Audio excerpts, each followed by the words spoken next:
So one of the parallels you made is data as oil.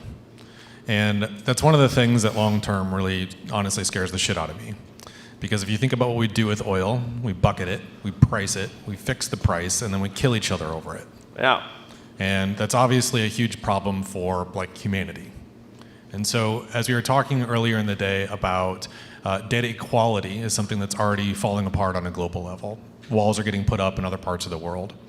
And so I'm curious, as you think about maintaining our AIs or our automation or our machines' access to information, or the information might reside in another country, obviously data equality or data access becomes an important part of like future industry success. Yeah.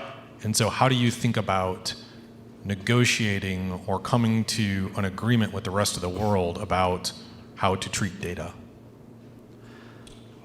This is one of the biggest issues we have to get our arms around in the coming years, and we're just at the beginning of it, as most of us know.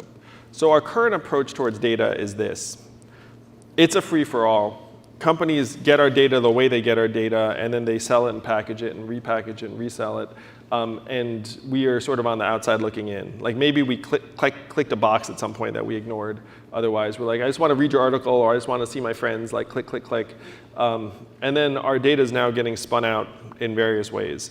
It's still not as robust as the data in China because they have a more lax view about privacy, and the companies are much more aggressive, and the government is in on it. So you imagine that. That's like the data dials turned all the way up to 10 or 11. And for us, it's the companies just doing what they will with our data. Now, here's one of the saving graces, is that right now, some of our data is getting sold and resold. A lot of it is anonymous. And that data would actually become more valuable if it was individualized and personalized. Now, how the heck can you have that happen? The only way you have that happen is if the individual has actually an interest in sharing their data and agrees to do so and is willing. Now, the only way they'll be willing to do so is if they're getting something in return. So that, to me, is the direction we have to go. I'm in the camp, just to speak for myself, like you can have my data if you make my life easier, as long as you don't like abuse it or do something, like I don't get spammed a lot or any of that stuff.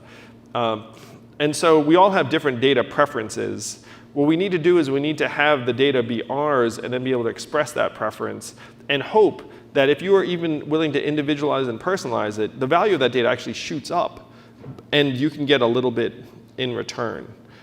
So this is, to me, the direction we have to start going. We have to start letting ourselves make decisions about this data. And it starts with acknowledging that the data is ours.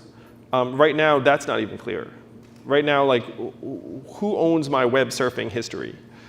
In theory, it might be me. It might be the browser. It might be the company that issued the cookies on my browser. And so as a country, we have to start saying, first, who owns it? I would argue that we own it. And then if we own it, then how are other companies using it? How are companies benefiting from it? What might we get in return? Like, are we allowed to opt out?